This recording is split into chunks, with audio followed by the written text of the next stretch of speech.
All sports, all plays. Yeah. All sports, all plays.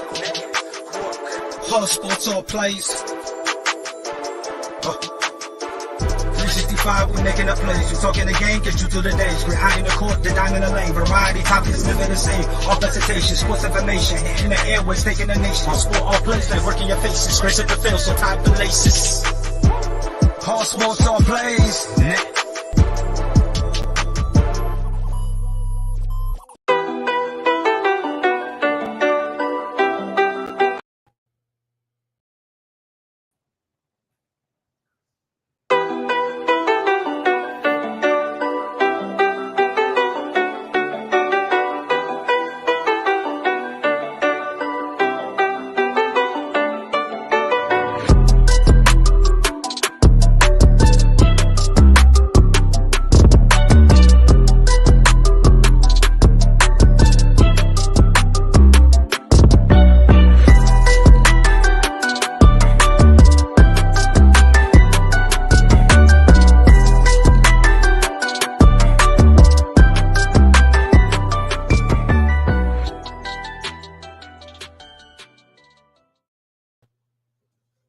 All right, what's up, everybody? Welcome to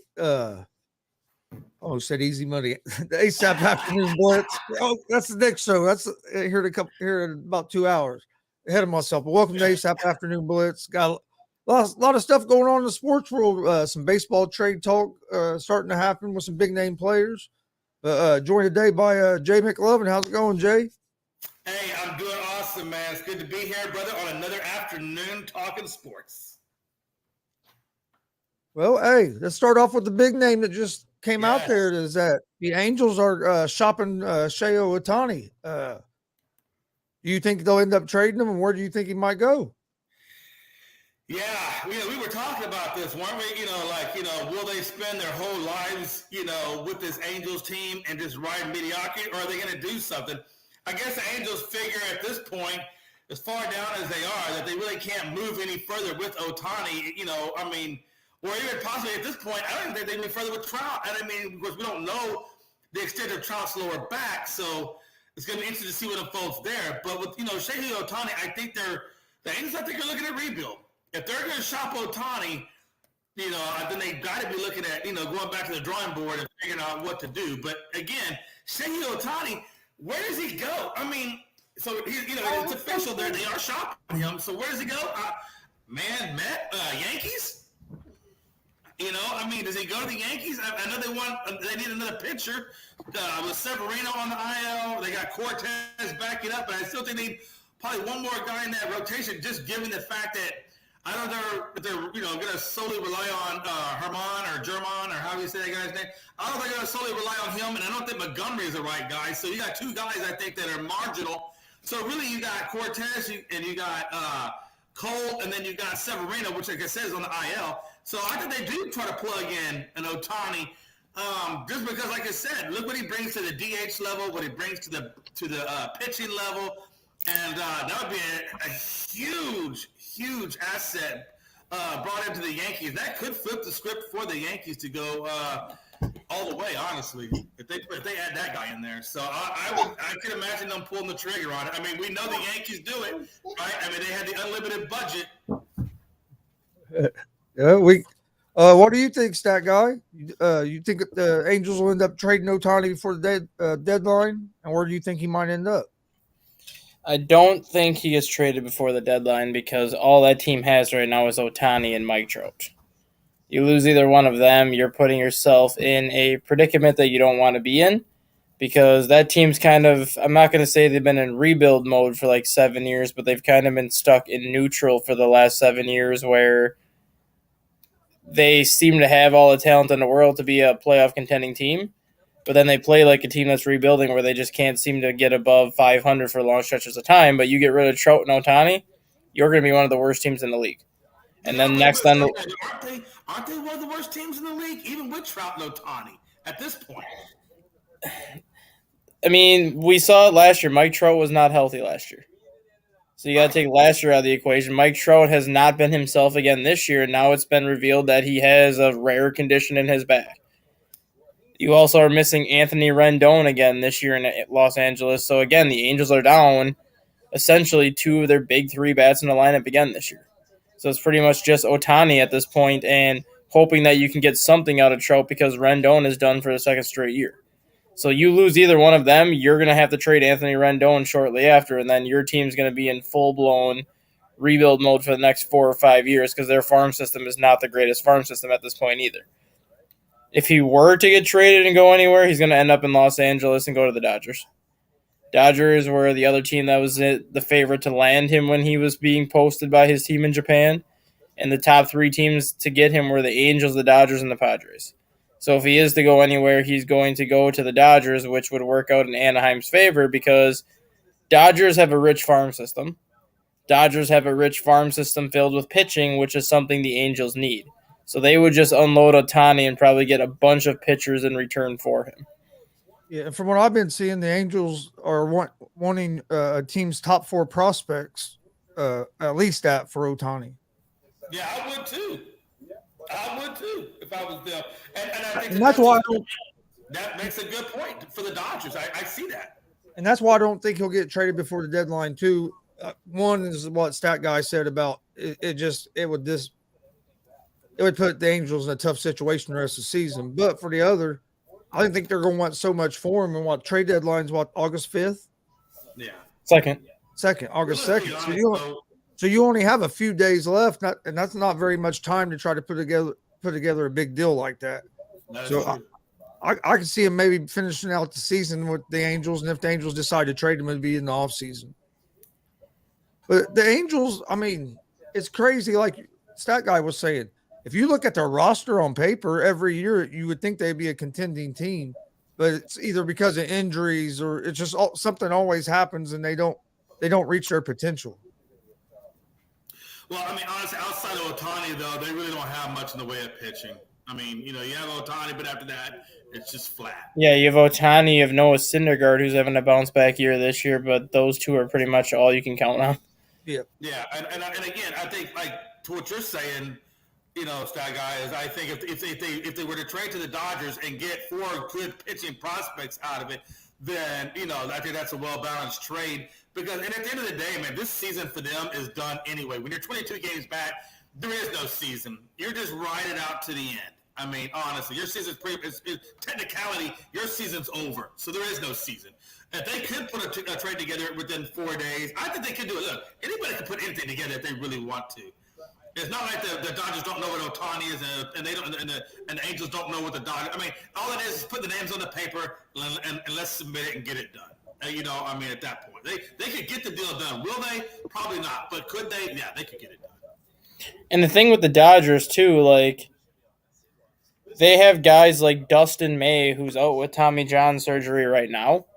Yeah. But the Angels could easily ask for him in that deal, and he would instantly become the ace of that staff next year when he comes back. And then if you look at how the Angels said they wanted the top 4 prospects of whatever team's organization, the Dodgers only have 1 pitcher in the top 4, and that's Bobby Miller, who's in Double-A right now. But then 6, 7, 9, 10, 11 are all pitchers for the Dodgers. So essentially you could probably see them go after, obviously Bobby Miller would be the 1 pitcher that they would need, but then you have guys like Maddox Burns at 12, Andre Jackson at 11, and Landon Knack at 7, who could all be included in that deal. And if the Dodgers really want to sweeten it, send Gavin Lux over there. Yeah. I think at the end of the day, though, I agree. I think what the Angels really need to do, honestly, if I'm going to try to right this ship, and I think it goes back to what you were saying, Stat God, is their farm system, and it needs to be rebuilt. So at this point, I'm going to say, look, for 7 years we've been in neutral. Why not just go to rebuild, try to get as many picks as we can for these guys, and let's just develop our farm system and try to grow internally, and then, bring in the free agents, as we grow internally. But I think without a good farm system, and let's be honest, they don't have the capital like the Dodgers and so forth do. So you're going to have to rebuild internally. And I think that's where you start. I think you're going to have to rebuild internally if you want to right this ship. I agree with you on that, but I think they wait 1 more year. I think they wait to see who they bring in for a manager next year. If they can bring in, because they tried things with Brad Osmus, that didn't work out. They brought in Joe Madden hoping that he would work, and at times he showed that he could make it work, but then obviously, like you said, injuries and just for whatever other reason, it didn't work with Joe Madden. Since Mike Scioscia left, everybody they've had in Anaheim has failed.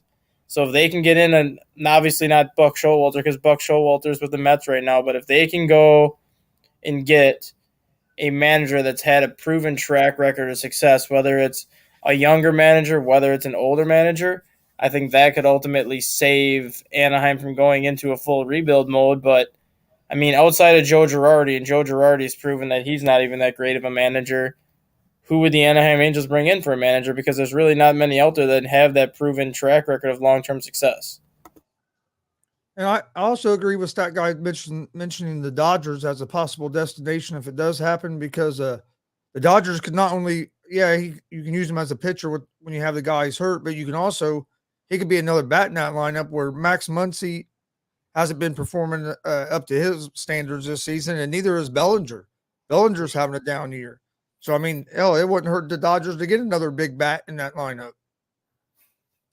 And also, I can see maybe even the Mets being a destination, because the Mets do have, I think 2 or 3 pitchers in their farm system that are pretty good. So, I can say Dodgers, I think that's probably the likely spot, like he said. But I think the Mets, they could go up in there, and they're right in the playoff hunt too. They could definitely use an OHTANI to go behind DeGrom and so forth. So, and Scherzer. So, man, Scherzer, DeGrom, if DeGrom comes back off this last rehab start, Scherzer, DeGrom, and then you have OHTANI. Damn, if that's not a hellified rotation, if they're healthy and on point. Yeah. I like the Mets this season. I don't know. It seems like they're finally a team. I think they're going to contend this year. I don't think they're the same old Mets that are just going to fall apart. I was worried about that at the beginning of the season, but they've been looking pretty good, and they got a good pitching staff. Max Scherzer, I love watching him pitch. I'm not a Mets fan, but if Max Scherzer's pitching, if the Reds game isn't on, I'll watch him pitch. I just like just his emotion he shows, how amped up he gets. Right. You know what I mean? You could tell he cares about it. He's borderline. He borderline goes crazy out there on the mound. And I definitely think if anybody's going to have a chance to slow down these Dodgers, most likely it's going to be the Mets. Yeah. And that's a tall order to ask. I'll be honest with you. You don't think your Stros would be interested? No, not at the pitching side of it. For what he's going to command and salary and things like that, I don't know if the Astros are going to have the capital to support him. And honestly, hey, I love OHTANI, but I also like what we have going on, with the pitchers that we have. So I don't know that we necessarily need an OHTANI. Like I said, I think what we need is a catcher, because that's really where we're hurting in the batting order of things. But our pitching, right now we got a 2.81 ERA. I mean, I think we're good. Oh, yeah, you guys got good pitching. But saying the catcher, so you think maybe Contreras ends up in Houston? I would definitely like to see a Contreras. I think that would be amazing. He's got a good batting average. He's 30 years old, so he's not going to command a lot of money. He'll be a free agent at the end of the season. So gives the Astros, if they like what they see from him over the course, they can then offer him a season, and bring. I mean, so financially he works. Batting average he works. Game management he works. I mean, I think he'd be the perfect fit for the Stros. I really do. Who's the Stros catcher now? So right now we got Maldonado, and then we brought up it was Castro, but Castro got hurt. So right now it's going to be it's Lee. They brought Lee up from AAA. He's got a pretty good bat, but again, so Contreras would definitely be an upgrade at the catcher position then. Oh yeah, absolutely. I think he would be right. They could swap him out with Maldonado, and that would be perfectly fine. I think that would be great. So we'll have to wait and see what happens there. Castillo about to be a Yankee?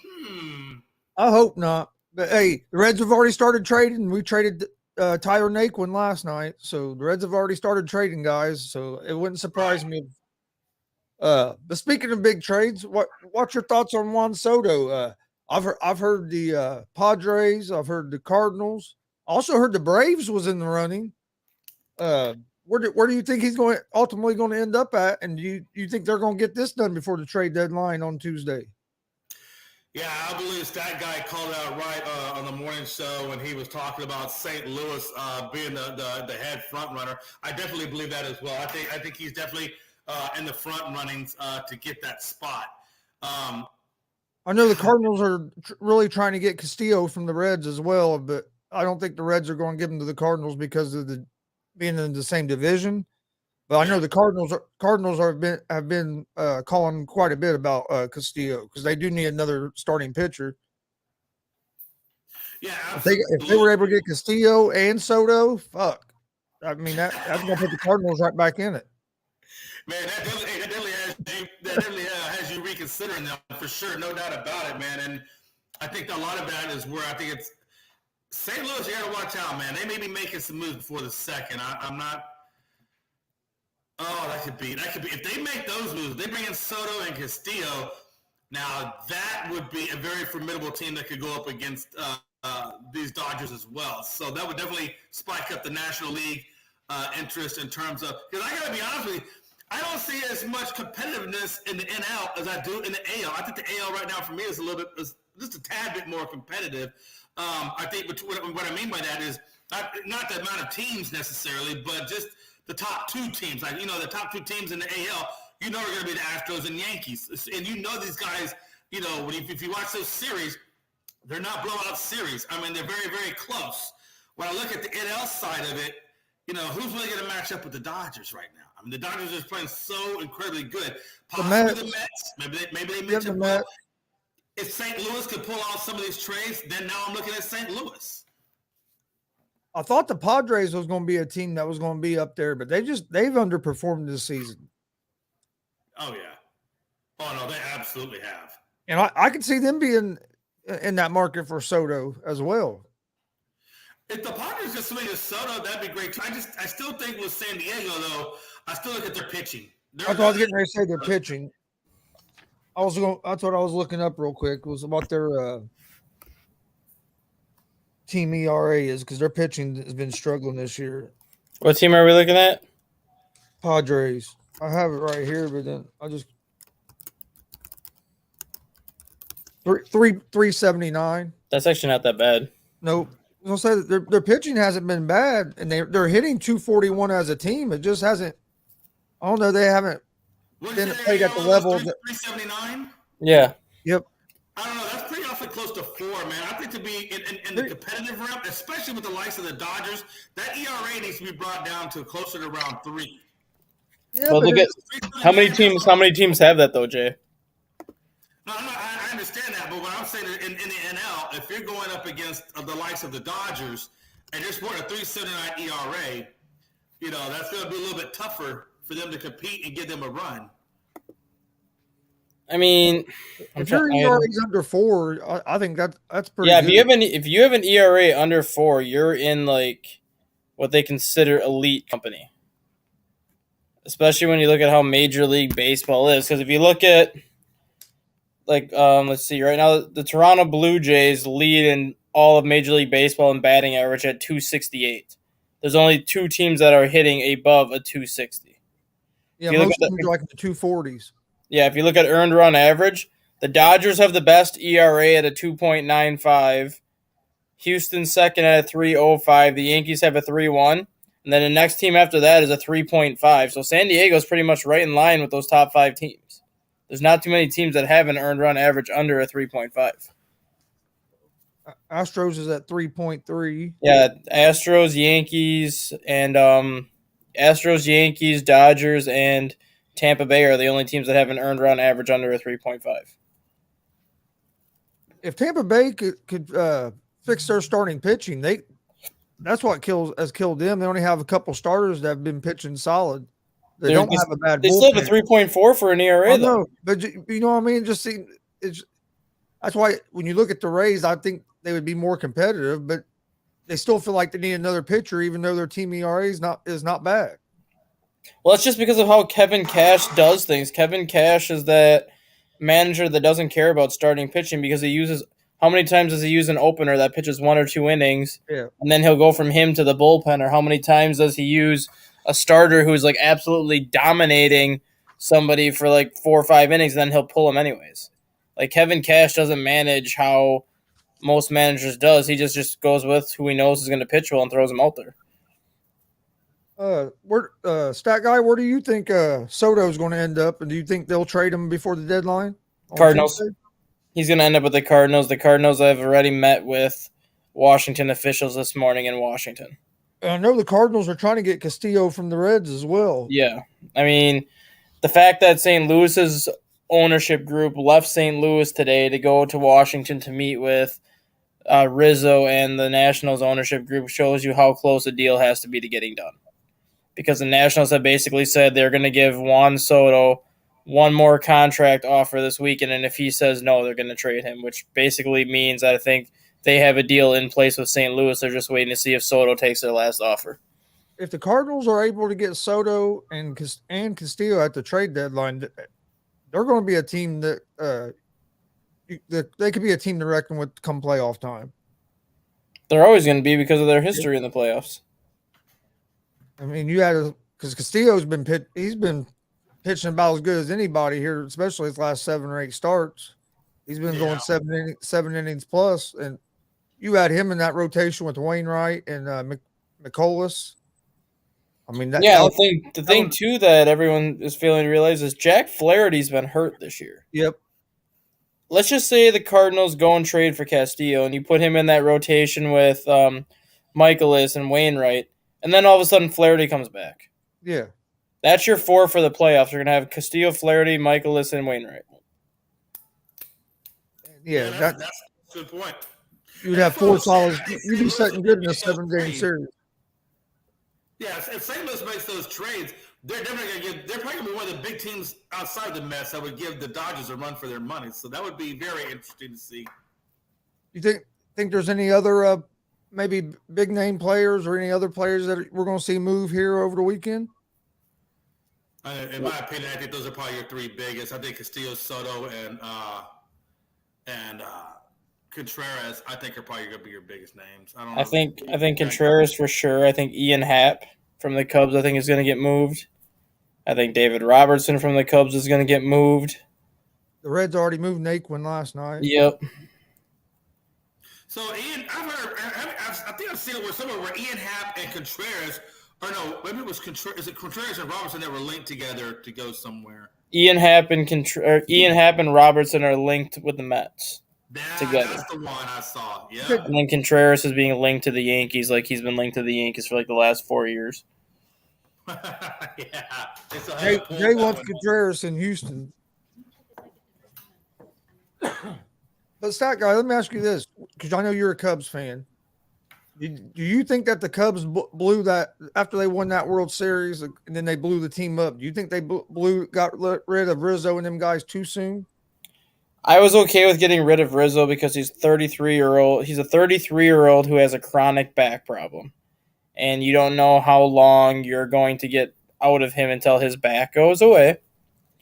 As hard as it was to say goodbye to Chris Bryant, I was okay with it just because when he turned down that 7-year, $200 million extension they gave him back in 2018, that pretty much went to show you that he had no intention of re-signing with Chicago at all. Yeah. Because he didn't even think twice to consider it. He didn't even counter the offer the Cubs gave him. He just said no and just kind of really used that whole service time issue kind of to his advantage. And I think ever since the Cubs used that against him, he kind of had that grudge against the Cubs where he wasn't going to take them seriously after that. Losing Baez was the one that hurt the most. And I know Nico Horner's had a great year this year at shortstop, but Nico Horner can also play second base. And Javier Baez said that if Nico Horner was playing well, that Baez would move from shortstop back to second base, which happens to be the biggest area of need for the Cubs on the infield right now. Yeah, and so it would have been nice to have him at second base playing with Nico Horner up the middle. I was going to say either guy at either spot that you're up the middle, you're solid. Yeah, and I mean, pretty professional. I think like the Cubs and the Reds. It just seems like I'm just done with the whole. I'm done with the Ricketts. How they always end up in the rebuild mode. Well, I'm done with the Ricketts. And I think a lot of Cubs fans now are getting to the point where they don't trust Tom Ricketts and they don't believe a single word that comes out of his mouth. Same thing with Jed Hoyer, and it's getting to the point now where you heard what Carlos Correa said. The reason why he didn't sign with the Cubs was because he didn't want to be a part of a rebuild. And the Cubs keep saying that this is not a rebuild, this is not a rebuild. Well, it doesn't take a rocket scientist to figure out you're in a rebuild mode. you're just going to sit here and lie to everybody and say that you're not. It's going to get to the point where no free agent is going to want to sign with Chicago because they're not going to trust the owners. They're not going to trust a single word that the owners or the GM has to say to them, so they're not going to get any of these high-priced free agents. And if that's the case, Ricketts is going to have to sell that team. Otherwise, Chicago's going nowhere as long as he's under control of it. See, I feel the same way about the Reds. They need to get rid of David Bell as the manager, get a new GM. I'd be happy if we got a new owner too. Something has to change. We can't be in rebuild mode every other season. I mean, last year's season didn't go as the Reds planned, but they were a couple games out of the playoffs. Yeah, they were competitive. They were like 84-78 or 85-77. And then you get rid of everybody. It's like you were competitive. Why not try to add something and see what happens? Yeah. And if they would have had Trevor Bauer last year, they'd probably make the playoffs. Yep. Oh, Trevor. Man. So how long did he end up getting suspended for? A year? 2 years. Oh, he's never going to play again. You don't think he'll ever play again? He only got 2 years. You don't think he comes back? Well, you got to remember the problem that he's been in. He was suspended. He wasn't technically suspended last year. He was put on that commissioner exempt list. Yeah. Yeah. That commissioner exempt list is basically a suspension that can carry over for as long as they want him to stay on that. So not only did they keep him on that last year, but then they suspended him again this year. Who's going to want to touch a pitcher like Trevor Bauer, who's 32 years old now? He's going to be 33 next year, who is coming off of 2 seasons without throwing any pitches, who's known to have a temper, who's known to be a hothead on Twitter and all these social media accounts. Oh, yeah. Who's going to take a chance on a guy like that who hasn't pitched in 2 years? True. I think definitely if he does get a chance somewhere, it's going to be at a lot less money than what he was getting. Like I said, I think somebody takes a flyer on him. It won't be a lot of money, and maybe they put him in a minor league rehab assignment, make sure he comes back okay, and then they bring him up. I'm not saying it's going to happen, but I could see that being a route for him, that he'd have to take less money, and being out of the game like you said for 2 years. They're going to see if he still has the stuff, and if not, then maybe he gets a minor league assignment. But either way, man, like you said, I think Dustin probably said it best. The best part of his career is definitely over. And then earlier this week, after everybody found out about the Trout back injury, everybody started talking about whether Trout is a Hall of Famer or not. I wanted to get stat guy's thoughts on this, because I think I know what he's going to say. But and also, Jay will go with you after that. In my opinion, he is a Hall of Famer, but his days of a first ballot Hall of Famer have gone out the window. He was on pace to be one of those 400 type players, 500 type players, and he still has a chance to get 500 home runs because he's over 300 home runs right now. So he still has a chance to hit 500 home runs, and if you hit 500 home runs, you can pretty much guarantee yourself a spot in the Hall of Fame. But he's not going to be that 400, 500 guy anymore because he's not stealing the bases that he used to, and the injuries have caught up to him so much now where it's going to be difficult for him to reach that 500 mark, but because he got to 300 as early as he did, I think he still gets it. I just don't think he's going to be a first ballot Hall of Famer anymore just because his play has deteriorated the last couple of years due to the injuries. What do you think, Jay? Well, if he was to quit today and this was done for him, then it looks like, he's right at 1,500 hits, and RBIs is right at 867 with a 303 average. I mean, good numbers, but definitely not first ballot numbers in the 10-year career that he's had. So I don't know if it's not going to be enough. Like Dustin said, it wouldn't be enough to get him in on the first ballot. But I think eventually at some point he would get into the Hall of Fame. You said he's got a 303 career average, right? Yeah. Yeah, I mean, and if he's got 1,500 hits right now, he still has a shot to get 3,000 hits. Well, no, but that again, I'm saying if it ended today. Yeah, I know, but I forgot about. I'm glad you brought up the hit side of thing too, because if he played 10 more years, because he's 28, 29 right now. Yeah. If he plays 10 more years and gets 150 hits a year, that's 3,000 hits. Exactly, and that's what I'm saying. So it really depends on where he, it depends on how they look at it, right? If you look at him just on the stats alone, right now, done or with, I think he's, eventually a Hall of Famer, not first ballot. If they look at they take what he did, what he potentially could have done, had he not gotten hurt, then okay, whatever. But I think it's going to depend on whether or not he comes back from this injury and can resume his career, and where he goes from there, as to whether or not he's a first ballot Hall of Famer. But I think currently, if it was to end today, I think he gets in, but it won't be first ballot. Yeah, I think right now he's definitely a Hall of Famer. I mean, you can't be in his 10-year career, most of them years he's been considered the best player in baseball. So I don't think I agree. I don't think he'd be a first ballot Hall of Famer yet. I know he's had a couple down years because of injuries, but if he can figure out how to manage this back issue and can start playing at a higher level again, he still has a chance to get back to that first ballot Hall of Fame level. But I agree right now, I think he's a Hall of Famer, but I wouldn't say he's a first ballot yet. But I mean, it's all going back injuries are weird, man, because that's what started all my stuff was a back injury. And now I've lost strength in my arm, my leg, and it all started with a back injury. So you just never know what's going to happen. But if he can manage that back injury, I still think he can end up being a first ballot if he can put together another 4 or 5 years of high level play. But again, too, one thing I know about the human body is once you start, especially the back, and I don't know what all his condition entails, but it must be something pretty damn serious if at some level, we're talking about, if he can go on in the way they're making it sound like, right? So I got to be honest, the way this back injury sounds like, even if he comes back, I don't think he's going to be the same Mike Trout because that lower back really affects everything you do from your batting to your throwing. I mean, your movements, your mechanics. I mean, it just depends on it, right? So I got to be honest with you, even if he comes back, I think it's going to take a miracle for him to go another 10 years to try to get to 3,000 hits. I mean, we're asking a lot from that human body that honestly at this point sounds pretty damn serious. So I don't know, man. I got to be honest with you. When I see Mike Trout again, this is pure speculation on, what the condition of that back is. But if it's like anything where they're making it out to be, I don't think he's got 10 more years. And that's what was weird about it to me is why did the Angels trainer come out and say it the way he said it? Because the way he made it sound was bad.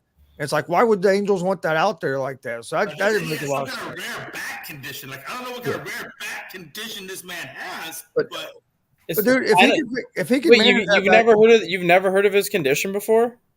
Nah, but I heard of it once. Said what it was. It's called the "I'm not going to carry your asses anymore" condition. No, that's true. It is a lot to carry a team. Hey, it is. If he can manage that back and play another 9 or 10 years, and if he could somehow put together some good year, some high level years, he could still get back to being a first ballot Hall of Famer. But I think he's definitely. I think right now he's definitely a Hall of Famer. Yeah. I just don't know if he can, Gonzo. I mean, it's really hard to come back from those back injuries like that and be like that prime guy. I mean, not many people make it 20 years, number one, in professional baseball. And then to try to get 20 prime years or 20 good years in, I don't know, man. I guess my point is I think the deck is stacked more against him physically than it is anything else. Well, it just sucks because nobody knows the extent of the back injury and how much it's going to affect him when he does get to come back. Yeah, I definitely agree with you.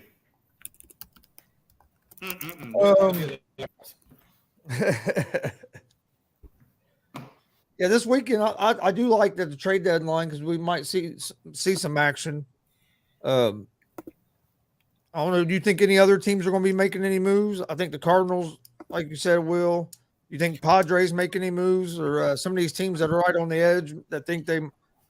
I think more teams in the American League make a move than the National League because you look at the National League. Well, the Dodgers are going to win their division. That division's pretty much over. The New York Mets appear to be the favorites in the NL East, and they're pretty much going to get in. The Atlanta Braves are pretty much penciled to get in just because they're almost 20 games over. NL Central is going to come down to the Brewers and Cardinals because the rest of the NL Central sucks. Yep. And then you have the San Diego Padres, who I think are pretty much guaranteed to get a wild card at this point.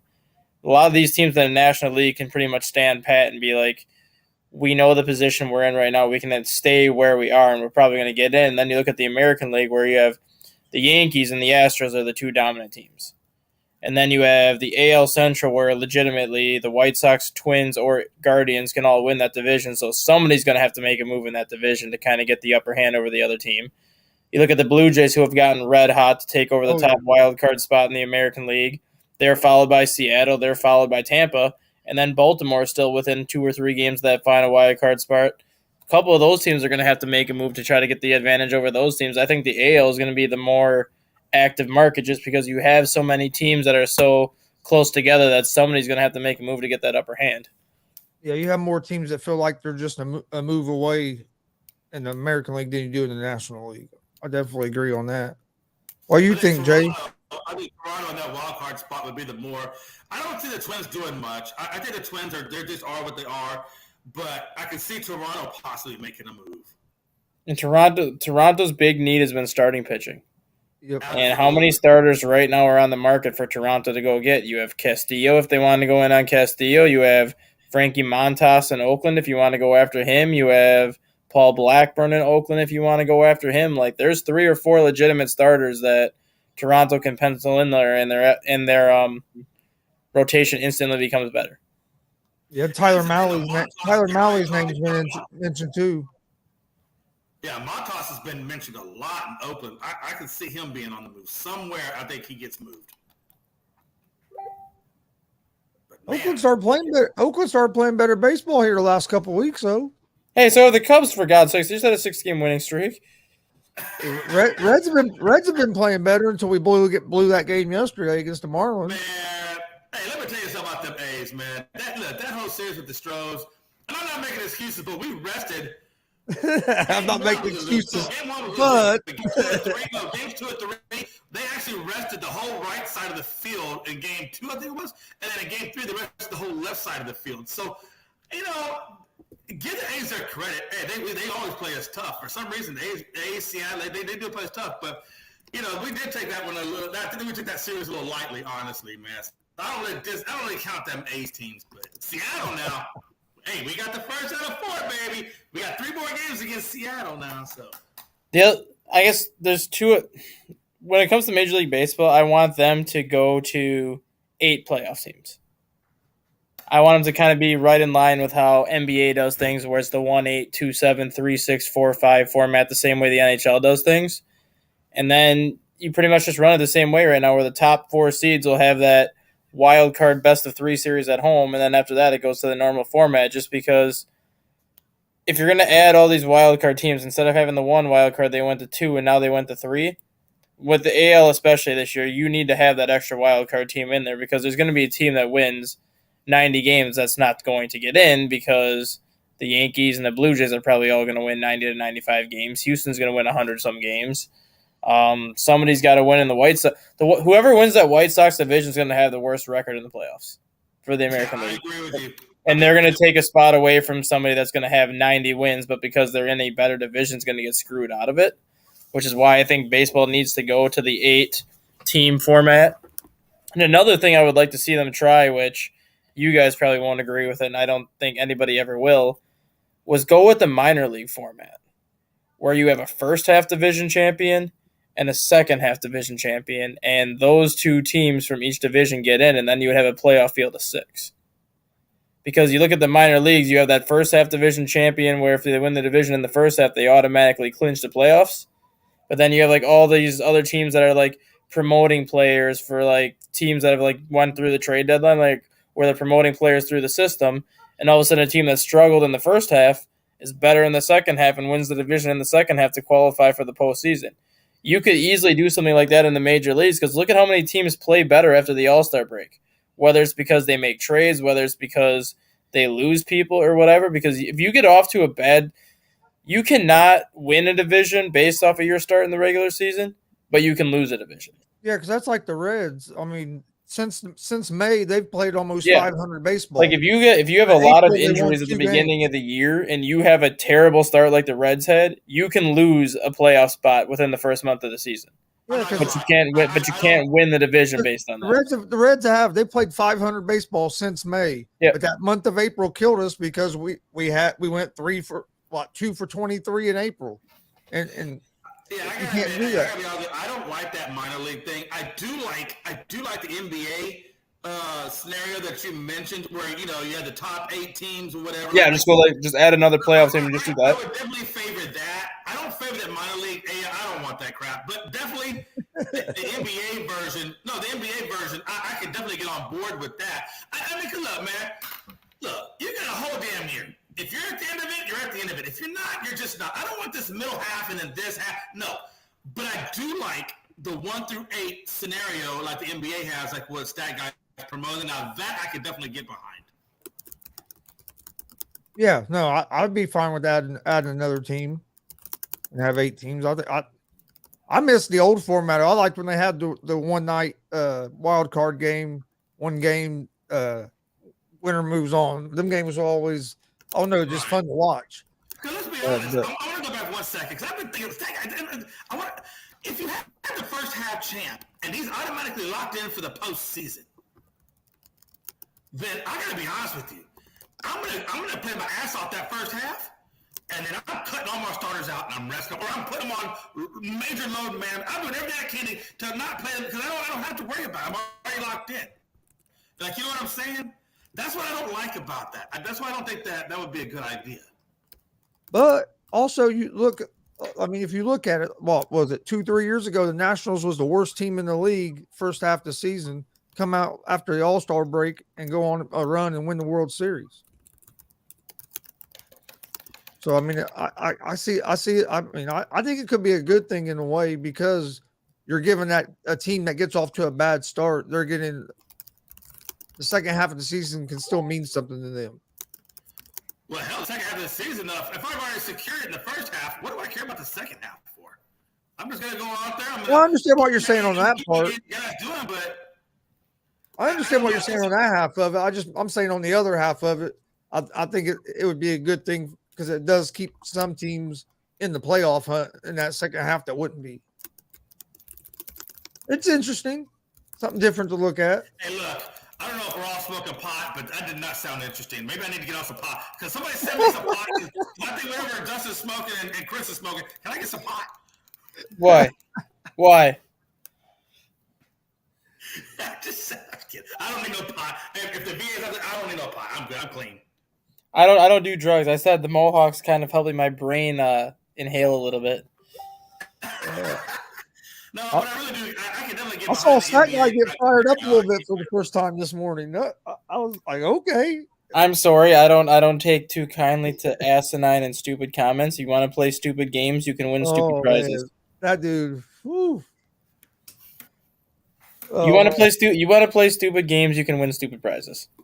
All right, look, all I'm asking is, I thought we had interviews to get on this shows, man. I don't know.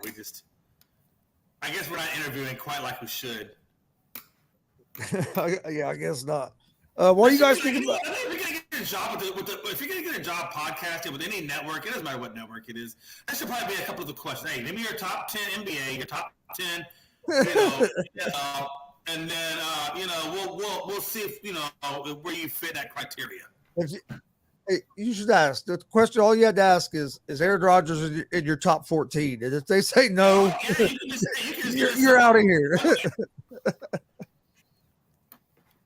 Top 14. I couldn't believe that. Hey, this is something, man. He just, man, when he said the top 5 teams or whatever in the NFL, I was like, oh shit. The Titans and the Cowboys, and like, okay. What do you? I thought he was joking. Well, maybe he's joking. Maybe he's not being serious. Maybe he's just throwing some stuff out there. But I thought he was joking too because he said, "I mentioned the Titans because nobody was talking about them." I'm like, okay, maybe he was actually joking. Maybe he wasn't serious. And then he throws out the quarterback list. I'm like, nope, he was not joking. He was dead on accurate. Hey, I think the Colts are going to win the AFC South. I don't think Tennessee's going to win the AFC South this year. I'm ready for football. I don't think either team's gonna win the AFC South. You're saying the Jags? I think Jacksonville will because I think Doug Peterson's going to do wonders with Trevor I knew Lawrence. that was the team you were going to say Just because of what he did with Carson Wentz. Oh, I'm not going to lie. I think they're going to be better because I still believe Trevor Lawrence is going to be has a chance to be a top. Because if you look at how poor Carson Wentz played his rookie year, and then you look at the step that he made from his rookie year to that second year, it was because of Doug Peterson. And he's coming into a similar situation. People forget. People forget though. What did Peyton Manning look like his first season? Not good. Led the league in interceptions. Didn't look good. Colts went 3-13. Next year we went 13-13. And Jacksonville gave Trevor Lawrence more weapons than he had last year. Travis Etienne's going to be back this year, who Jacksonville did not have at all last year. And Jacksonville had a better defense than what people gave it credit for. Now they just have a head coach that has had success as a head coach, who has a Super Bowl ring, and who's had success working with young quarterbacks. I'm not going to lie. I always worry about Jacksonville when Colts play them, whether they're any good or not, because they always play the Colts tough. And we can't win a game in Jacksonville. We can't win a game in Jacksonville to save our lives, it seems like. But I do like the fact that Doug Peterson was a quarterback, so I think he could, like you said, help Trevor Lawrence with the quarterback development because he was a quarterback. So I get that aspect of it, but even Nick Foles played well there in Philadelphia with Peterson there. Yeah. Everybody gives Reich all the credit, tries to give Reich all the credit, but I mean Peterson had a lot to do with that too, I think. It's going to be interesting to see what Jacksonville, what their product that they put out looks like. It's certainly, I think, going to be better than last year's product. Let's just put it that way. What you guys think about Metcalf signing or Seattle signing an extension with Metcalf? They had no choice. They gave him almost $60 million guaranteed. They had no choice. Because I'm pretty sure everyone here agrees that Drew Lock is not the answer. Oh, absolutely. Well, that's why I was wondering. If Seattle's going to bring in a rookie quarterback, if Seattle's going to try to sign a guy like Baker Mayfield or somebody next year, they're going to need a number one wide receiver. They don't have a choice but to bring in. I think they go after Jimmy G this year if he can pass the physical and get released. That's what I'm saying. Like Tyler Lockett, I think will be traded at some point this year by Seattle.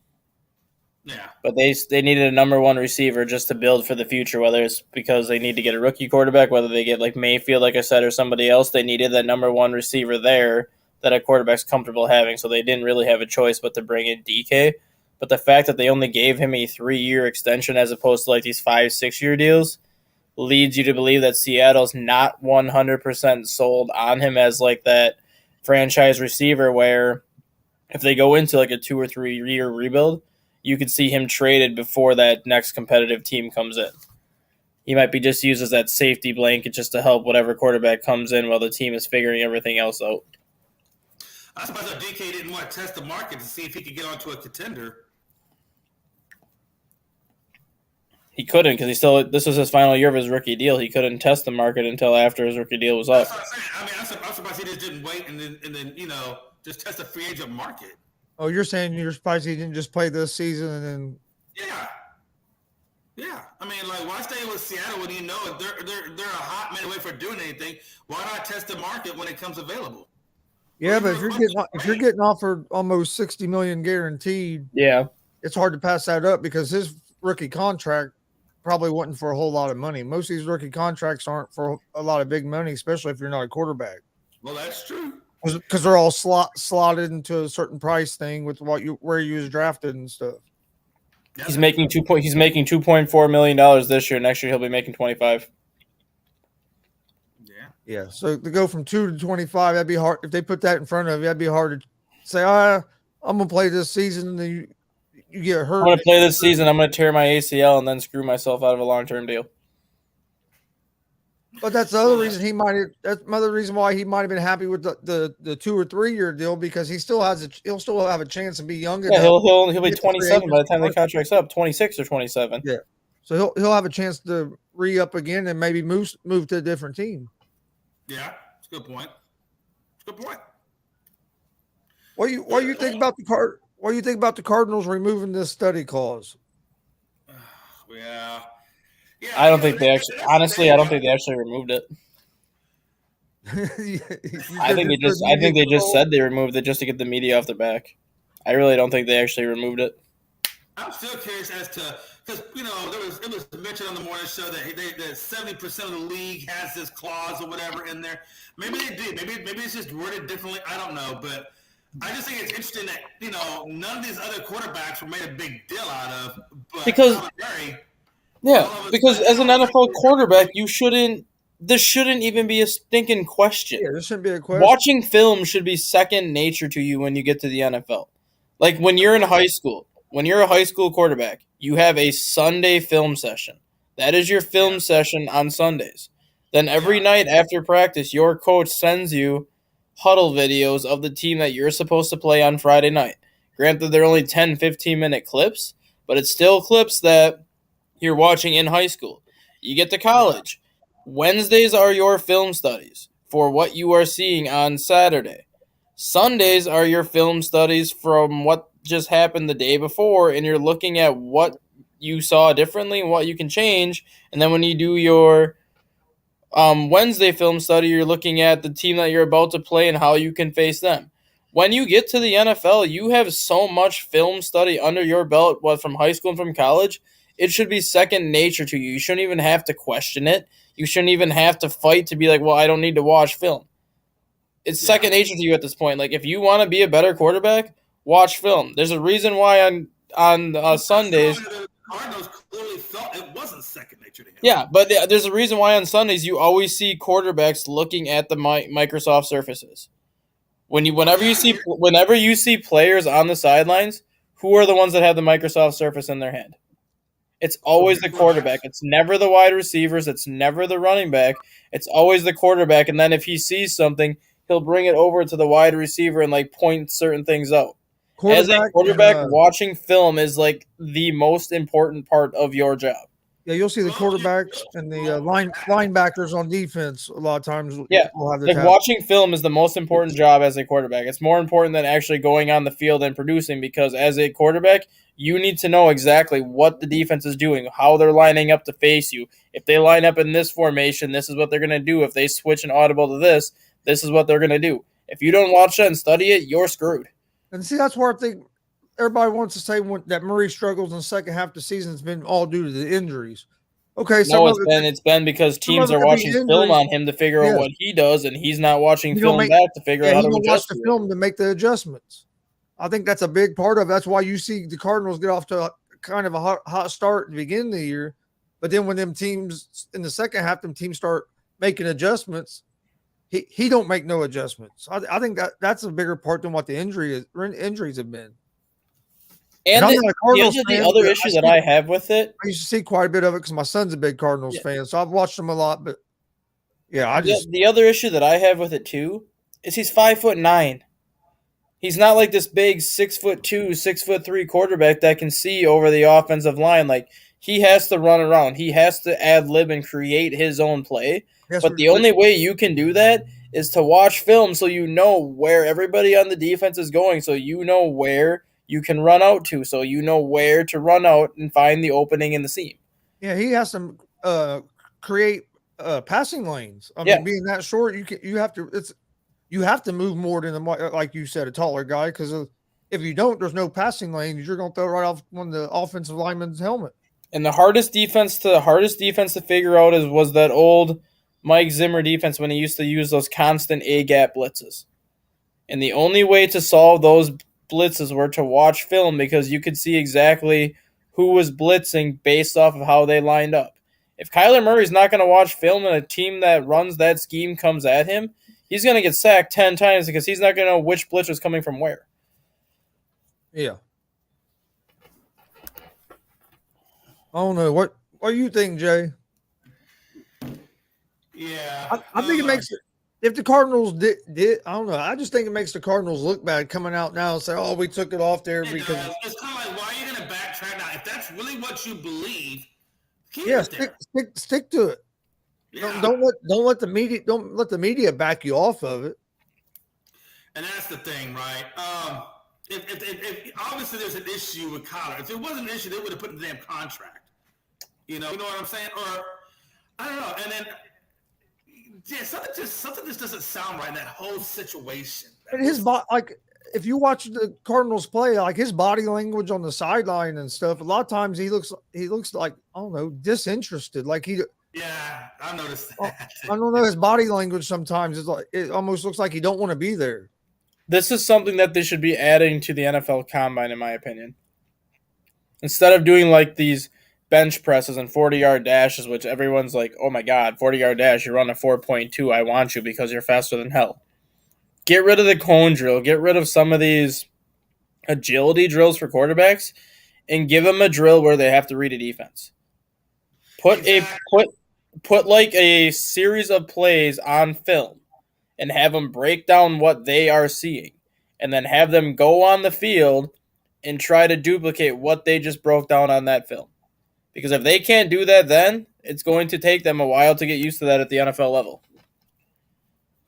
Yeah, I agree with that. I definitely agree with that. Because especially as a quarterback, yeah, you want to have all those physical tools, but really that mental game, and like you said, knowledge of defenses, all that kind of stuff, that's what makes a quarterback. I mean, Tom Brady, I think, is an absolute example of that.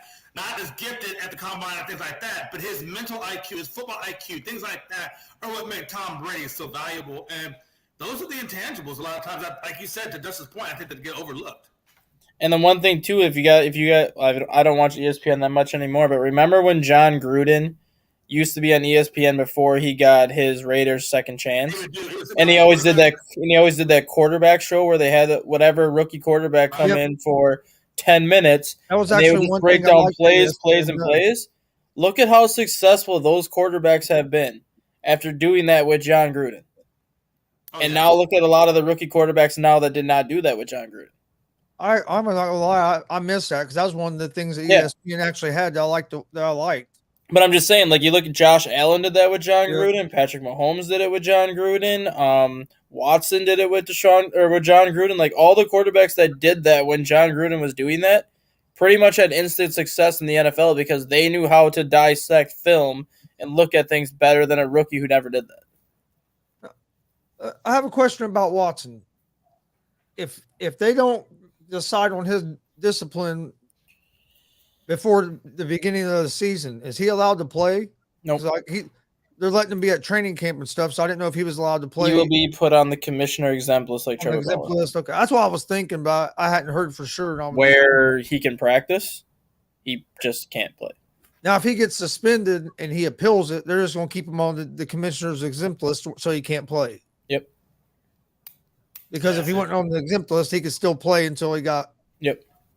Okay. So basically, yeah. So if I understand that right, so if no final decision gets made before the start of the season, what you're saying is he's just done for that season. He's got to wait till next year and see what happens. Well, not necessarily because the commissioner exempt list can end any time. So the only difference between that and a suspension is he's getting paid to be on the commissioner exempt list. If you're suspended, you don't get paid. So in his defense, he might want to get put on that commissioner exempt list because he still gets paid. Even if he's not playing, he's still getting paid to be there.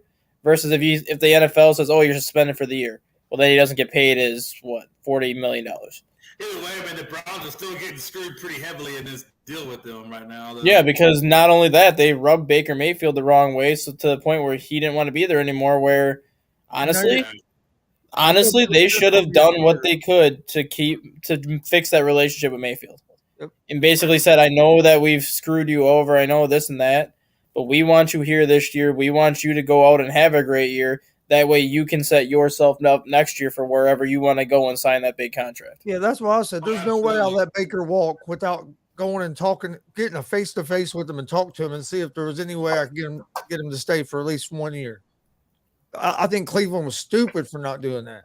Because, for one, Jacoby Brissett's not the guy. But I still think Baker's, to me, can still be an above-average quarterback in this league, especially if he gets in the right system.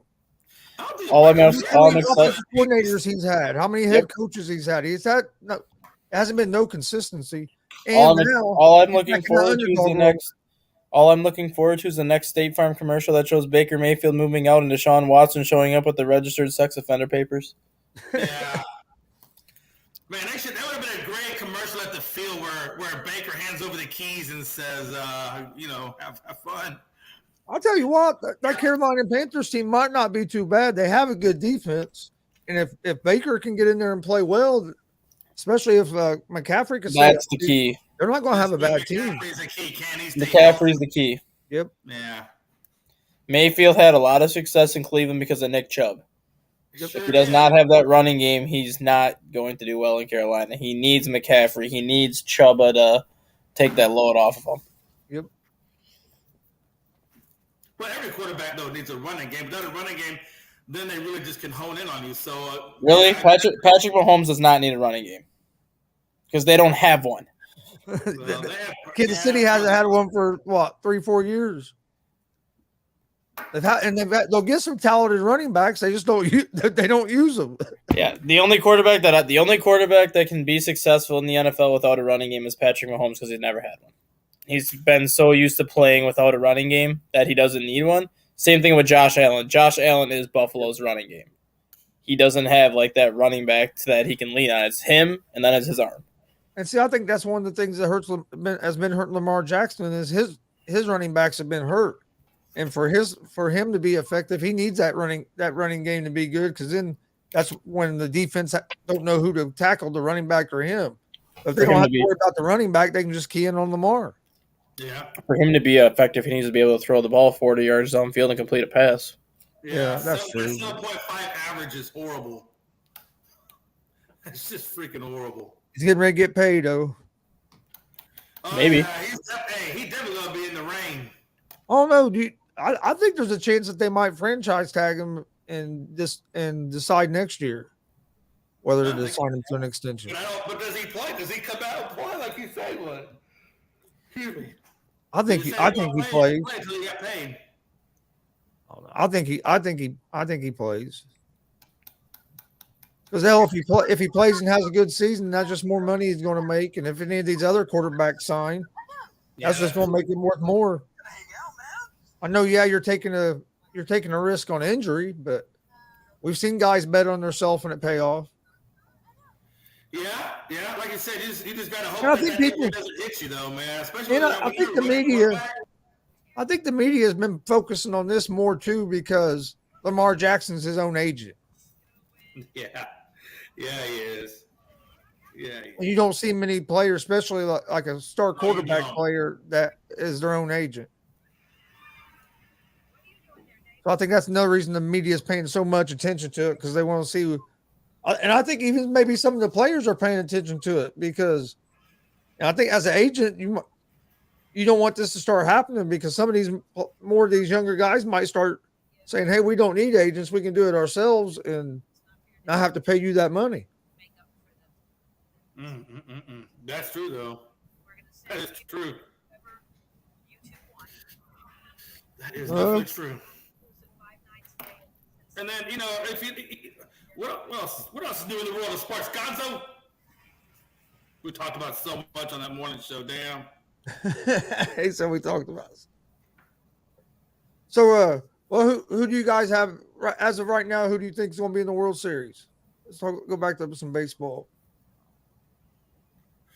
Yeah, depending on what St. Louis does, I'm going to go with the right now, I'm going to go with the Subway Series.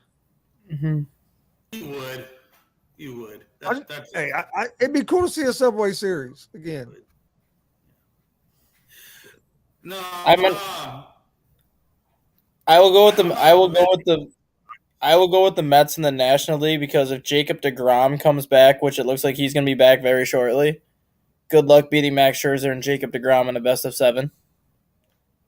Yeah, I will go with the Mets in the National League, and I'm still going to stick with my pick from the American League. I'm still going to stick with Toronto, mainly because it seems like they have started to figure things out now. Yeah, and if they do make a move for that one starting pitcher that they need, then they have the number 1 offense in baseball. So you add that starting pitching to help that rotation, their offense is going to win them plenty of games. Do you think they could be a team that might go after a guy like Castillo?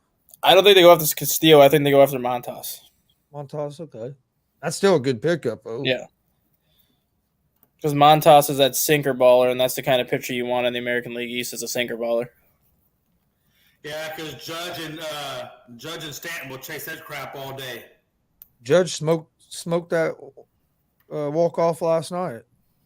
Yeah, well, you can't leave it in the zone for him, but if you can, if you've been in the right spots, you can get Judge out. So I know you, Jay. I know you don't have the Yankees in the World Series. So who you going with in the World Series? Hey, I still think you never can discount the Yankees for crying out loud. I mean, if they get healthy and they make the right stuff, I mean, they can be right back in there. But I still think it's a toss-up between the Yankees and Astros. I think that's your ALCS, and one of those two are going to battle it out. I'm not saying Toronto can't get there, but I still need to see more from Toronto. And I just think it's Astros versus the Yankees. I think the Astros, I know their ERA is at 3.05, but there was a point where it was 2.81, and you got Lance McCullers, who's getting ready to come back off the list, and he'll be joining back up with them guys. If he can come back into form and have that, around the 3.0 ERA or whatever, and we still haven't even got Michael Brantley back, and that's another big bat that we've been missing because of the shoulders. So, if the Astros can get their team fully healthy and we get Brantley back, McCullers back, I mean, that's just going to be a really solid rotation. Again, I think it's Astros and I think it's Yankees in the ALCS. It's gonna be interesting. I'm ready for it to get to about September and getting ready to start to play, getting to playoff baseball. That's what I love watching NFL, but man, I love watching playoff baseball. Even me too. The Reds won't be in it, but I'll still watch almost every playoff game. And it looks like it could be the way it stands. But I think that Astros probably would have to play Seattle at some point if they advance past that wild card round. That they would probably face Astros. I think on that side. I think Seattle is more on the other side with the Yankees. So if Seattle starts hitting the ball, they could be a dangerous team because they have a good pitching staff. Mm-hmm. Yeah, but they just struggle to score runs. Oh yeah, absolutely. That is absolutely correct. You think they could be in the market maybe to try to get a bat here at the trade deadline? No, because Seattle is such a tough park to hit in anyways. That's true. Even adding an impact bat, you're still not going to get the production you need. They score more runs on the road than they do at home for a reason, because Safeco Field is a nightmare to hit in. Yeah. They need to ask the MLB to give more road games. I don't want to play at home. We suck at home, put us on the road. But Colorado's a team. They're good. They're usually lights out at home, but they're terrible on the road. So, hey, we not to switch gears off of baseball, but I just read something about, and I didn't even see it till just now. It looked like Ben Carroll had a DWI, but I guess it got dropped. Yeah. Wow. When this happened, like recently? No, it happened in December. Oh, okay. So it's old, but it's just now coming out. No, it came out like right away. Oh. He was drinking at a party and drove a golf cart from one end of the campus to the other end of the campus and drove over a light pole because he was intoxicated. Okay, yeah, I remember hearing about that now. Yeah. An aiding and abetting DWI charge against him dropped after Michael Salvarino, his former Duke teammate, and the grandson of retired Blue Devils Mike Krzyzewski pleaded guilty to the DWI on Wednesday. So interesting. Do you think the Patriots, the Buccaneers losing their center could be a big deal for them going into the season? No, because they're about to sign J.C. Treader. I was gonna say they're saying that I think that injury might be a serious injury on that. Yeah, center. it's probably a torn ACL, but they're gonna just sign J.C. Treader, who's the top center on the market. Sign him to like a 1-year, $4 million deal, and just plug him in there. He'll be fine. Yeah, I'm ready for NFL. There should be a lot. I think there's going to be a lot of good games this year because like the AFC West is going to be fun to watch. I'm ready for college football more so than anything this year because with USC and Oregon going to the Pac-10 starting next year, and Oklahoma and Texas going to the SEC like the year after that, I'm going to be very interested to see if we're on the verge of having no college football conferences. When's UCLA and the USC that's joining? Yeah, the Big 2023. So next year they'll be in the Big Ten, and then Oklahoma and Texas go to the SEC in 2024.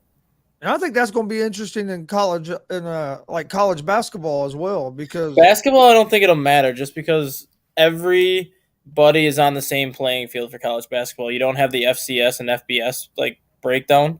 Like everybody's on the same playing field for college basketball. oh no, yeah, I agree with that. I was just saying, I think it's going to be interesting, like USC and UCLA being in the Big Ten. Oh, I just know, because yeah, that. different But I think style for of play, college football, different style of play. I think for college football, they're going to have no choice but to get rid of conferences and just basically have all 132 FBS teams basically allow them to schedule who they want to schedule.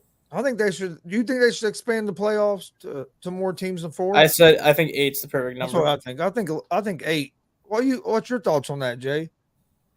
Yeah, I think I would definitely agree with the 8 too as well. Just to kind of give a few of the teams the opportunity to kind of sneak up in there, but I don't think I go beyond 8. I think I cap it at 8 teams for sure. No, I'd be fine with 8 teams. I just think you need more than 4. Yeah, I agree. I think, And especially, if this does happen, where it gets to the point where college football would just say we're not going to do conferences anymore because too many teams are switching and too many conferences are going to like these 16 to 20 conferences. If they just did away with conferences and said all you guys can schedule whatever games you want to schedule whenever you want, the college football playoffs would expand immediately. Just because now you're going to have every single team being able to build their own schedule, build their own resume versus like when you're in the Big Ten, you're guaranteed to have your 9 Big Ten games like Ohio State where they're going to kick the crap out of 9 teams out of the year. And then you might have one hard non-conference game that you'll win. And then you'll schedule two cupcake games in there to get your undefeated record. Yeah. That won't happen anymore without conferences. You will literally have 12 games where you're going to have to earn a strong resume to be considered for that playoff. Yeah. It'd be nice if they could figure out a way to get a more balanced schedule where everybody's seeing. I know you can't get it perfect, but where you get more where everybody's seeing almost the same level of competition instead of some schools playing competition and other schools not. You know what I mean? If they could get more of a balanced schedule, I think I'd even make college football even better. Otherwise, just do away with a non-conference schedule and strictly play your conference opponents every year. Yeah. Absolutely. Because there's 14 teams in the SEC, there's 14 teams in the Big Ten. That's a 13-game schedule. More often than not, college football plays a 12-game schedule, so that can pretty much be your schedule right there. You think Georgia can repeat after losing 7 starters off their defense? They do have all their whole offense back. I think they have a shot, but I don't think they do it because I think Ohio State and Clemson are going to be so much better this year than what they were last year. That those two, I think, are going to be the 2 teams playing for the national title this upcoming year. You think Michigan has any chance? What's the expectation for Alabama this year? Alabama gets into the college football playoff and they lose to either Ohio State or Clemson. You think Michigan's going to have a chance against Ohio State this year? No. I think Ohio State's going to be out for blood in that game whenever they Michigan. Oh yeah. I don't think Michigan even needs to show up that game, so it'll be over by halftime. That's good They're, stuff. they're talking about OHTANI on TV. Outlook of trade market for OHTANI ahead of trade deadline. Yeah, No, I'm he said- telling you, man, it's gonna be interesting to see. I think he gets moved. It's gonna be interesting. I don't He know. might not. Like you said, 4 days. I mean, I don't know if they're gonna pull that, but wow. What do you think Georgia can repeat, Jay? Oh God, man. Hey, Stetson Bennett. I'm not a firm believer. I mean, he did well last year because again, they had a good defense. All the things were in alignment. Like you said, they did lose a good chunk off that defense, so that's gonna take a lot away from them. So I think kind of like what that guy said, I just don't see them repeating. I think they'll have a good year, but I don't see them repeating. I think Alabama will probably be decent. I think, like you said, Ohio. I can see Ohio being up in there for sure. Clemson, Dabo Swinney. I never put that guy. I'm looking for Texas A&M to see what they do in their Jimbo Fish. They've had another good recruiting class, so I kind of want to see what A&M kind of does this year. The key's going to be the quarterback position, like what you just said about Stetson Bennett. Yeah. Out of these 4, Bryce Young, C.J. Stroud, and DJ Ugalele, who's better? Stetson Bennett is so far down that list out of those 4. Oh, absolutely. Absolutely. That's going to be what holds Georgia back. It's because Ugalele had such a bad year last year for whatever reason. I don't know why. But he'll be much better this year. And then we know what Bryce Young is. We know what C.J. Stroud's going to be. I hate saying that guy's name, but Ukulele. If he plays like he did, who he beat? Was it Notre Dame that he beat that one? If he plays the way he did when he filled in for Trevor Lawrence, Clemson's going to be tough. Yeah, that's what I'm getting at. If he can recapture that magic, yeah, I definitely put Clemson. I think he can though, because he has the talent. I think he has the talent to be a top level quarterback. I really do. He showed me a lot when he came in and replaced for Lawrence. So I agree. I think Clemson's going to be a lot better this year. It'll be interesting. Like I said, I'm just kind of, now that A&M's had a couple of good recruiting classes, I really want to kind of see where they go from here. Like, what can they build? Where can he take it? Especially with the beef between Fisher and Saban, should be interesting. I kind of want to see where Texas goes from here. Now that they started off a good recruiting class, getting Archie Manning's grandson in there, I'd like to see how Texas continued to build. It's going to be a hot minute for Texas, but I want to see if they continue to build. I'm glad you mentioned him. Stat Guy, what's your thoughts on Arch Manning? I think he has the potential to be really good. I mean, he is a Manning, so I mean, what Manning hasn't been good? Yeah, because his dad probably would have played receiver in the NFL. If Cooper. He got hurt. I don't know. I think did he commit to Texas, right? Yeah, he committed. Yep. He's already with Texas. So he's really the first legitimate quarterback Texas has had since Vince Young. Yeah. Legitimately. And Sam Ellinger and Colt McCoy both had great careers at Texas, but Colt McCoy had so much talent around him that he didn't have to do too much. Sam Ellinger was hit or miss, where he'd have one amazing game where he would throw for 500 yards and 4 touchdowns, and then the next week he'd have 3 touchdowns or 3 interceptions in the first half. Yeah, but he was always inconsistent.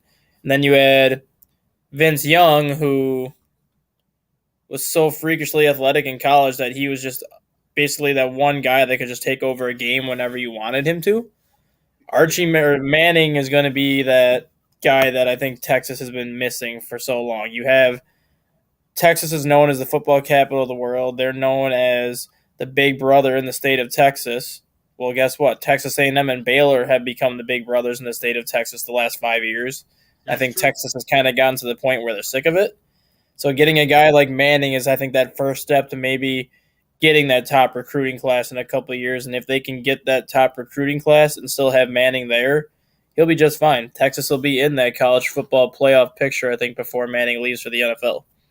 Yeah, and after he committed, they had a couple other big time recruits commit as well to Texas. So I think you're right. I think he's going to be what Texas has been missing, because I watched a couple of his high school games when they had him on TV, and he can sling that ball, and you can tell that he can read defenses and stuff. So I'm looking forward to seeing where he ends up, or how he does in college, and then maybe where he ends up in the NFL.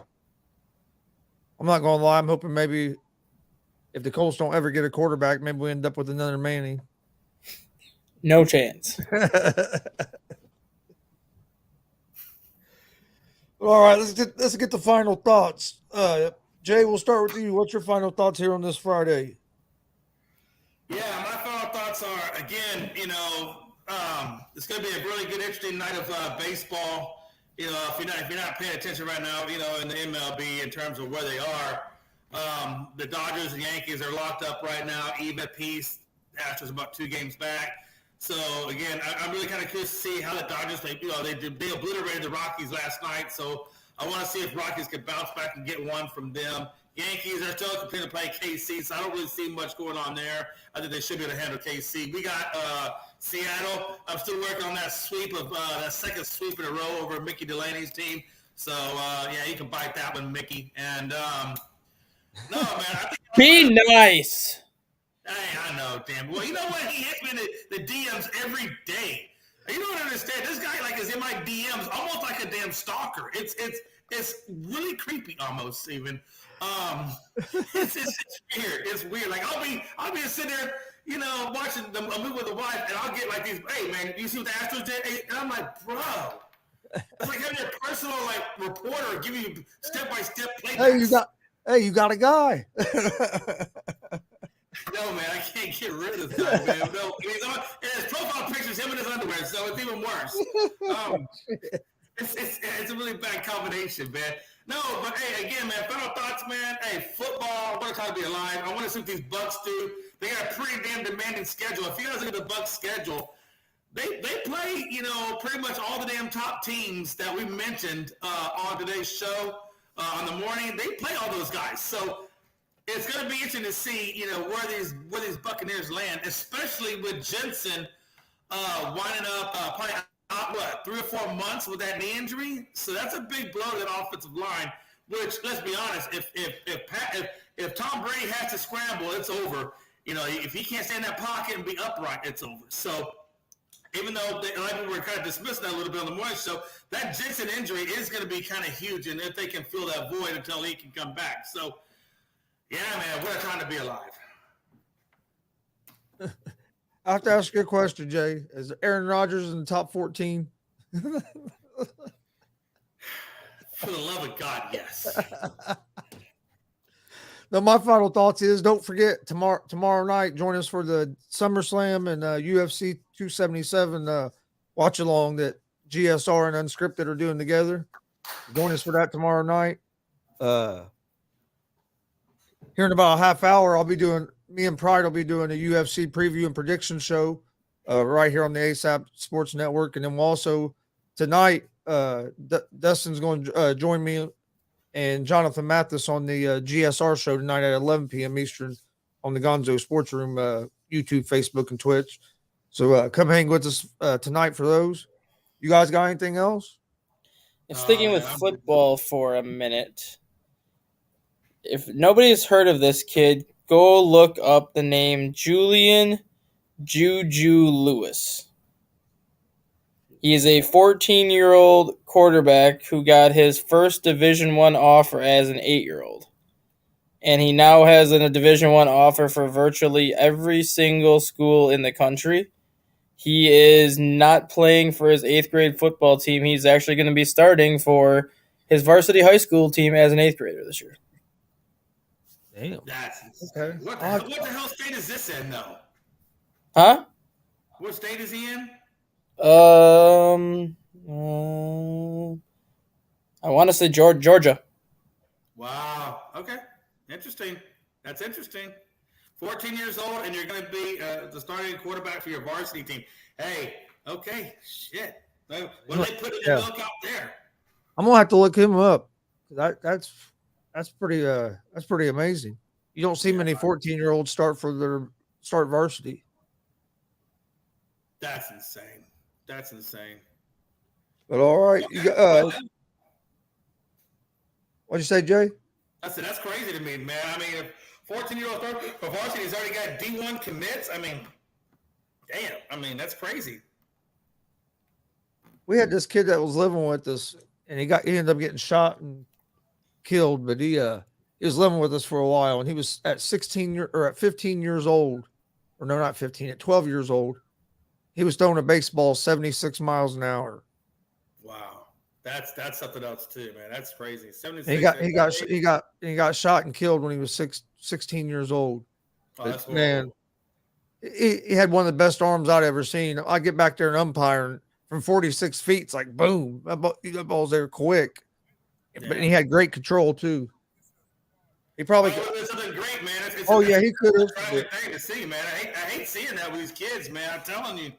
Yeah, he lived with us for about 7 or 8. He probably lived with us for about 6-7 years. Oh, damn. Okay. But yeah, he was a great athlete. He could have went and played Division I football, baseball, wrestling. I mean, he was just a great athlete. Well, if he's throwing 76 at that age with control, man, it sounds like he definitely had a good pitching prospect career ahead of him. But Well, all right, we're going to get out of here today for the ASAP Afternoon Blitz. Thanks for joining us on this Friday. We'll see you guys again on Monday. Jay, thanks for joining us. Stat Guy, thanks for coming on. I'll send you a link probably around, I don't know, sometime later tonight. I'll send you the link but it starts at 11. Nope, that's fine. My wife's in Florida with the daughter this weekend, so. My wife's at work till 6 a.m, so I'll be home. I'll be home alone tonight, just watching sports. So I'll actually be looking forward to the 11 o'clock show. Hey, I ain't gonna lie, man. I'm stuck at the house most of the time, so hell, most of the time I'm here by myself. So hell, I just assume be on doing a show. Yeah, I'll definitely be watching the Astros and the Dodgers and the Yankees. I'm gonna be keeping tabs on all of them. I'm gonna watch some of the Indiana Fever against the Aces here at 7 o'clock this evening. I'm gonna watch a little bit of it. You gotta start prepping for your big gig. Yeah, so I'm gonna go to that game Sunday. Looking forward to it. It'll be my first time having the credentials and stuff, so it's gonna be interesting. They're playing at Hinkle Fieldhouse, so Hinkle? They're playing in Hinkle? Yeah. Oh, I love Hinkle. My son's wrestled there a couple times. I like that place. It's pretty. I love cool. Hinkle. Old airplane hangar. It's pretty cool. But that's where they're playing at. Because sometimes they play at Gainbridge or whatever they call it now. Then sometimes they play at our state fairgrounds at the Pepsi Coliseum. And then now they're playing over at Hinkle. But I think they're doing some construction work at Gainbridge, so that's why they're playing at Hinkle right now, and then they'll be back at Gainbridge. Hinkle. Oh, cool. All right, let's wrap this up. But all right, we'll see. Well, we got breaking news. Breaking news, what happened? Wilson Contreras has officially removed all Chicago Cubs from his social media and has begun cleaning out his locker in San Francisco. I wonder where he's going. I know where Jay wants him to go. Jay's opening to go in the Astros. Man. Hey, keep an eye out. Hey, there could be a lot of this weekend. You might see a lot of action in the MLB with some trades getting close to that trade deadline on Tuesday. I think it's what Tuesday at 6. Isn't it Tuesday at 6 when the trade deadline ends? I believe so. 3:30 or 4 o'clock Eastern on Tuesday. Okay, 4. I knew it was like 4 or 6 or something like that. But all right. Thanks for joining us. We'll see you guys on Monday. Have a great weekend and stay safe. Whole sports all plays. Yeah. Whole sports all plays. Whole sports all plays. 365, we making a plays. You talking the game, get you through the days. We're high in the court, the dime in the lane. Variety, topics, living the same. All presentation, sports information. In the airways, taking the nation. All sport, all plays, like working your faces. Grace at the field, so tie the laces. All sports, all plays.